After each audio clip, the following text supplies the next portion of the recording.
Here's everything I did in Oslo, Norway. So the first thing I did was buy a round-trip train ticket.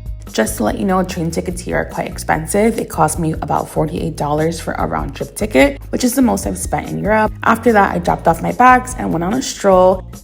I stopped by this cute cafe where I had a coffee. In Norway, tap water is free, and this cafe also had sparkling water. Then I went for a walk, found this pop-up store with the live music. Then I headed to the opera house where you can walk on the roof, hear views from the top. You know, the weather still wasn't as nice and there were a lot of birds cawing away. But after that, I tried the public transport, one of my favorite things to do abroad, and headed to this lovely park. The park is called Frogner Parken. Then I headed to the museum, the Munch Museum, to see the Scream. If you didn't know, they have 3 displays and they rotate them every half an hour because there are 3 versions of this painting. I went home after the museum, and then the next morning I took the train back to the airport and headed to my second destination.